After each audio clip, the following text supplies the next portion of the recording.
Salut.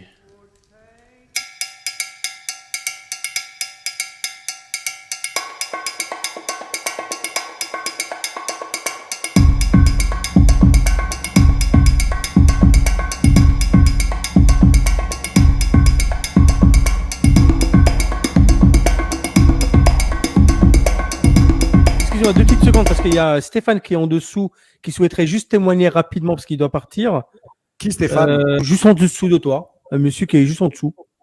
Je sais pas c'est oui. qui. Il a écrit sur le chat comme quoi il est, voilà, il devait partir. Voilà, laissez-moi parler, je repars aussitôt.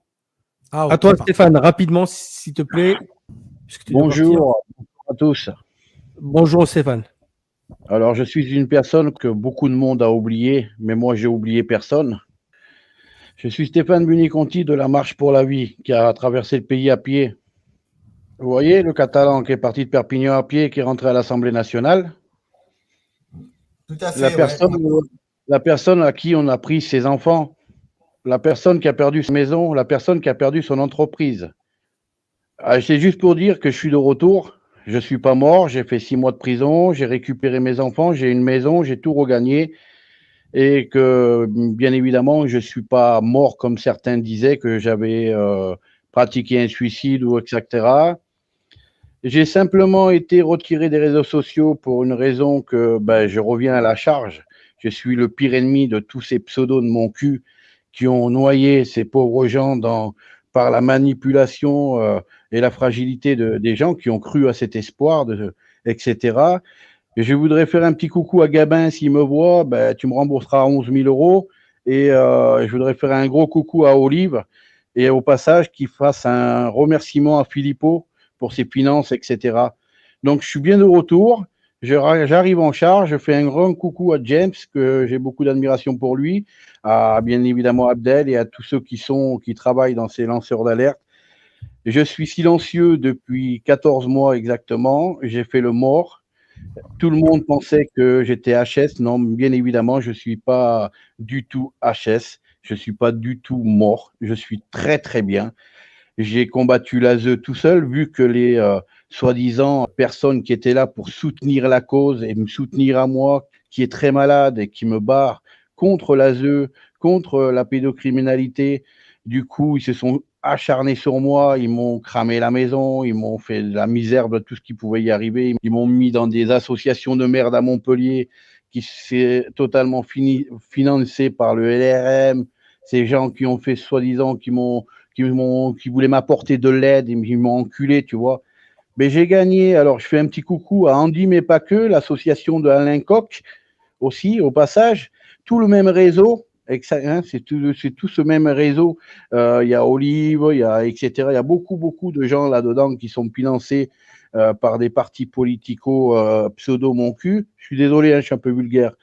Donc, Stéphane Municonti, la personne qui a traversé la France, qui a eu ses 20 millions de signatures, la personne qui a fait la marche, qui a grimpé au Puy-de-Dôme, je fais coucou à Clermont-Ferrand, et pour un petit enfant qui est mort, la personne qu'on a craché dessus, humilié, comme Jérôme Rodriguez, comme Éric Drouet, qui étaient tous là à mon arrivée, sachez que je suis de retour, j'arrive avec beaucoup d'avocats, et on va. Alors, c'est que des avocats, alors ne vous inquiétez pas, c'est pas du politico, c'est que des avocats qui vont revenir en charge pour tous ceux qui ont vendu, tous ceux qui ont profité des cagnottes, et tous ceux qui ont fait de l'abus de faiblesse sur des personnes dans un mouvement qui y croyaient, qui allaient retrouver un petit peu de pouvoir d'achat, qui allaient retrouver la liberté, qui allaient retrouver de l'égalité. Sachez bien une chose. Quand une personne disparaît du jour au lendemain et que personne ne se soucie, c'est dangereux. J'ai travaillé pendant des mois et des mois pour tous vous avoir un après les autres. Parce que le diviser, c'est quoi?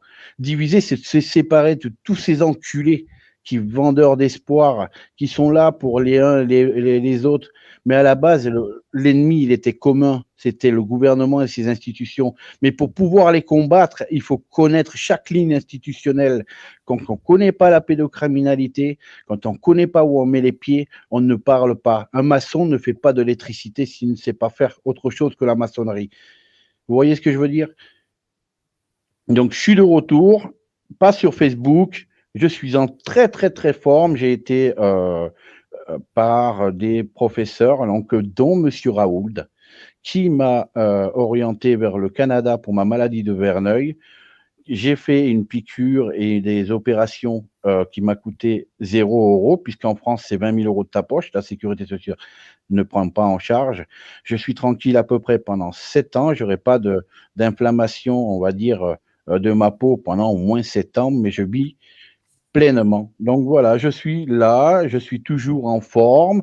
J'ai combattu toutes ces institutions dans une droiture avec excellence, entouré de personnes vraiment, vraiment, vraiment adorables, des gens qui se sont également retirés des réseaux sociaux.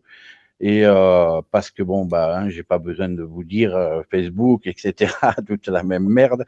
Et, euh, et voilà. Donc, je remercie tous ceux qui m'ont soutenu pendant cette marche. Je pense à énormément de personnes. C'est souvent ceux qui commentent le moins et qui partagent le moins, mais qui écoutent. Et l'attention de chacun, c'est d'écouter, de se laisser parler, et de se respecter.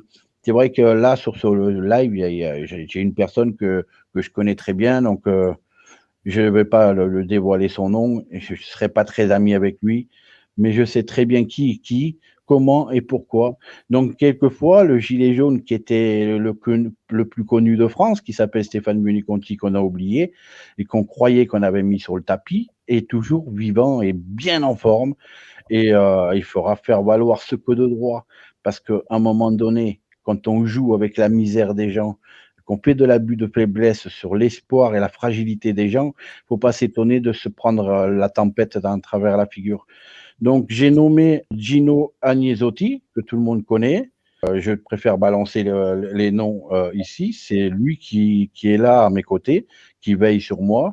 Il y a Stéphie Lopez qui représente la communauté des gens du voyage, qui est très, très, très, très, très, très bonne nana dans ce mouvement et qui également institutionnellement fait des communiqués officiels de temps en temps sur son profil ou sur certains groupes, on va dire, parce que les groupes sur Facebook, c'est beaucoup de blabla et il n'y a rien qui bouge.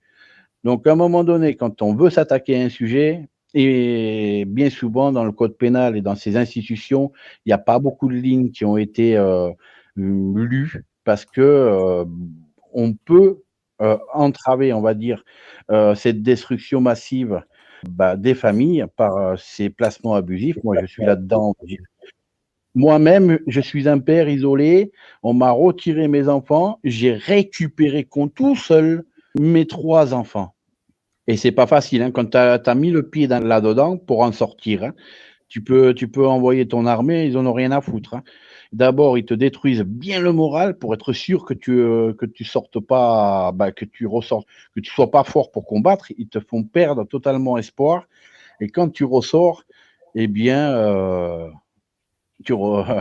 voilà. Bon, c'est un peu compliqué. J'ai combattu, j'ai été entouré de bonnes personnes. Abdel, tu as tout mon respect, tu as tout mon soutien.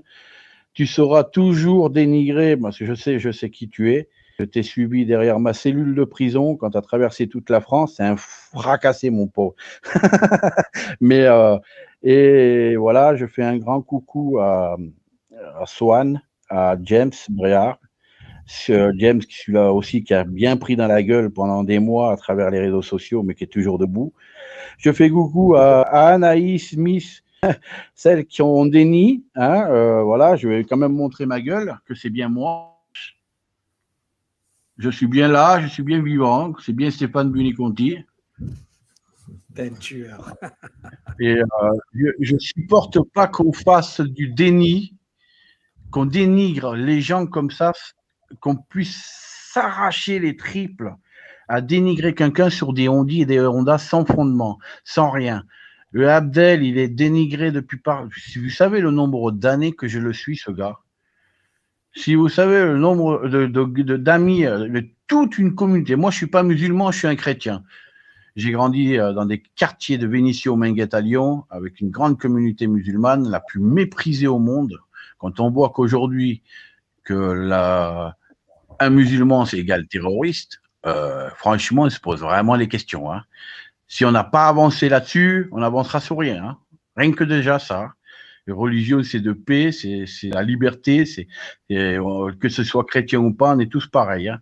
Il n'y a pas de guerre, il n'y a pas de haine, il n'y a pas de tout ça. Une vraie religion, c'est on apporte la paix, l'amour et surtout le partage.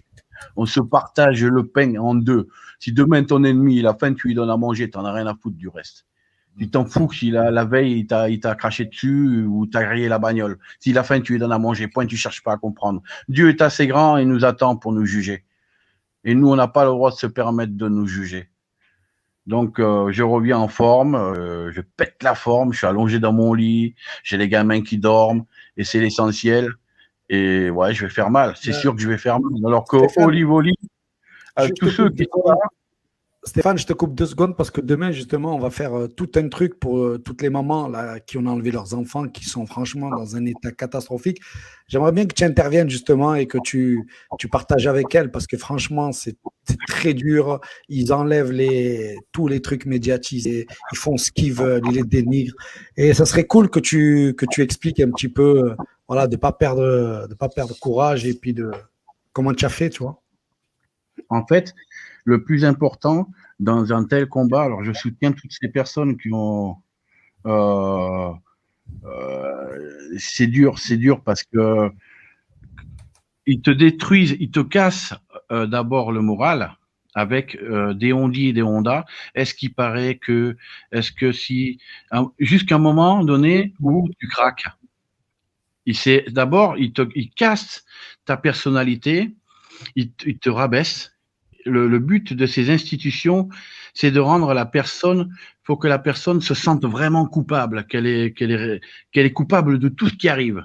Et que finalement, oui, je suis un mauvais père, oui, faut que tu avoues, on te force à avouer que tu es un mauvais père ou une mauvaise mère. Alors certes, c'est vrai qu'il y a des enfants très malheureux, que l'ASE, on est bien content d'avoir des enfants sous protection. Mais moi, je suis bien placé pour témoigner. Je me suis infiltré dans ce milieu de l'ASE de Montpellier. Alors, attendez. Hein. Alors, coucou l'ASE de Montpellier, je vous l'ai bien mis comme ça. Madame la juge Franco de Montpellier, pareil.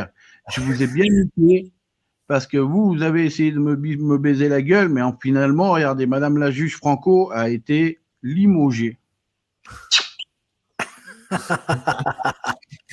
Ah, si elle est limogée, c'est pas pareil. La première fois que j'embrasse une juge en live. Hein. C'est pas d'habitude dans mes habitudes. Hein.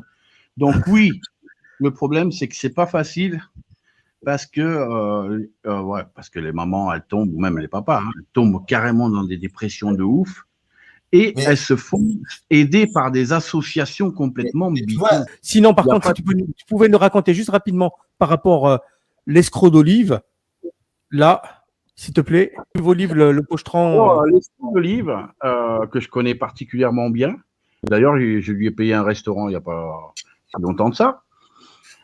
Des fois, il faut savoir avoir de la compassion pour ses ennemis. Et puis, l'escroc d'Olive, c'est... alors moi, j'ai pas mal de personnes au départ, avant de tomber en prison, parce que j'ai fait 6 mois. L'escroc de Lille, c'est quand même...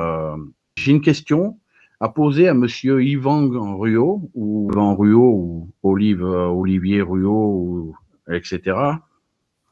Moi, j'aimerais bien qu'il fasse un live et qu'il dise pourquoi, sur certains réseaux sociaux, dont sur le site officiel de monsieur Philippot, Facebook, alors lui dit que c'était quelqu'un qui aurait pris des collets de son profil, qui aurait créé le même profil que machin pour qu'il voilà. Moi, j'y crois pas une minute parce que il est soutenu par la police et il est soutenu par l'extrême droite, Philippot et j'en passe, et monsieur Collard aussi. Et j'aimerais savoir pourquoi monsieur Olive qui fait des manœuvres dans toute la France de charité, à travers toute la France, en faisant des repas, en faisant des cagnottes, etc. J'aimerais savoir pourquoi, à un moment donné, il ne répond pas à toutes ces attaques. Il fuit. Pourquoi il répond pas à toutes les attaques? Pourquoi moi, j'essaye de faire attention à ce que je dis parce qu'il y a déjà des groupes qui travaillent dessus. Donc, je veux pas faire gâcher tout le travail des groupes. Pourquoi il s'attaque aux personnes âgées? Et pourquoi il s'attaque aux personnes en situation de handicap? Et c'est des sommes par milliers d'euros. Hein. Donc, ouais, s'il veut m'attaquer au tribunal, monsieur Olivier Rouault, vas-y, parce que moi, j'ai les preuves. J'aimerais savoir pourquoi son cousin et les chefs de la police nationale, alors c'est peut-être une coïncidence, est soutenu par une grande majorité de la police nationale. Je voudrais savoir pourquoi aujourd'hui, il balance des fake news sur son mur. Il va en Italie faire le buzz au restaurant, etc., machin, alors que il y a un virus. Il faut quand même faire attention aux personnes qui sont fragiles, parce que quand tu fais de la com au jour d'aujourd'hui, il faut savoir qu'il y a des gens qui meurent malgré un virus. Alors, si c'est Covid ou pas Covid, je m'en tape. En attendant, des gens meurent. Je pense que l'égoïsme, il a assez duré. Il faut faire très attention à ce qu'on dit. Il est vrai, il y a un virus. Il est vrai, il faut faire attention à nos anciens. Comment ils se sont pris le gouvernement, je n'en sais rien, je m'en fous. Mais à un moment donné, il faudrait arrêter d'envoyer les gens dans le mur. Il faudrait arrêter d'être politisé, parce que M. Rouault, il a l'intention de se présenter dans les élections ou je sais pas quoi. Avec M. Philippot, c'est un grand ami, c'est sûr et certain. Je sais qu'il y avait un groupe Inda, que je salue aussi, avec Diego, enfin voilà, qui était en train d'y travailler dessus. Et je sais très bien qu'à un moment donné, ces gens-là soutirent de l'argent par la manipulation à nos petits vieux et aux personnes qui se présentent pas en manif ou qui peuvent pas venir par le handicap, etc. Et que c'est de l'abus de faiblesse et que institutionnellement, les avocats lui tomberont dessus. Si c'est pas aujourd'hui, ça sera demain. Et on n'a pas toutes les preuves encore réunies, mais on va le faire tomber. Alors après, Éric Rouet et tout le reste, je ne connais pas pertinemment parce que c'est des gens que je suis pas du tout.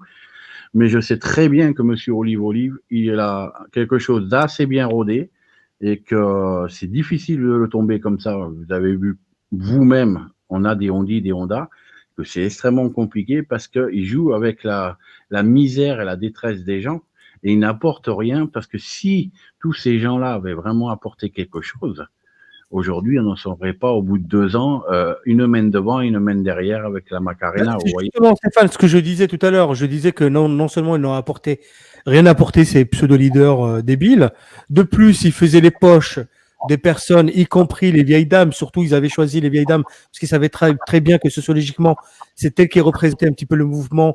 Beaucoup de femmes qui étaient handicapées ou en ayant des enfants handicapés, etc., etc. Ils savaient très bien à qui faire les poches, ces gens-là. Elles étaient ciblées. Ils savaient très bien la composition du chat.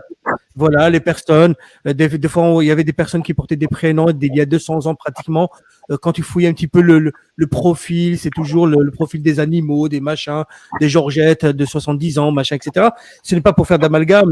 Je l'ai déjà prouvé à mon camarade, comment il s'appelle, Réveil Conspi, en lui disant, regarde le Rodriguez quand il lui répond et tout. Eh bien, on va fouiller, tu verras. On a fouillé en direct, on va dire. Hein. Donc, et effectivement, tu sais que Stéphane, on a fait ici sur cette chaîne un live de 24 heures. J'ai bien dit de 24 heures. On a même appelé les restaurateurs le lendemain avec les tickets de caisse, etc. Les restaurateurs où il est passé olive pour être sûr. Il a même commandé des choses hors sujet avec on s'appelle les moules, les machins et tout pour les SDF au lieu qu'ils aient un repas vraiment entier. D'ailleurs, nous n'avons pas eu de suite par rapport aux 4 000 € à la fin. Au moins 4 000 ou 5 000 €, je ne me rappelle plus la somme, à la fin, s'ils ont restitué la somme, qu'est-ce qu'ils ont fait avec, etc., etc. Donc, il y a pas mal de zones d'ombre dans cette affaire-là. On est resté 24 heures parce qu'on a fait un live de 12 heures normalement, mais un de ses collègues, il est venu à la dernière minute, pas la dernière minute, mais bon, tu m'as compris. Et donc, on était obligé de rallonger le live parce que sur StreamYard, on peut enregistrer au fait que 12 heures de live au maximum. Donc, on a relancé un live. Il était censé revenir, mais il n'est pas venu. Donc, voilà, on a eu des réponses plus ou moins. Voilà. À la rigueur, tout à l'heure, quand il montrera Réveil Conspi, il expliquera un peu plus. Tu sais, Stéphane, il est venu et il a dit à la juge, il lui a fait un doigt et il a dit sur des gens, il leur a dit, quand vous voulez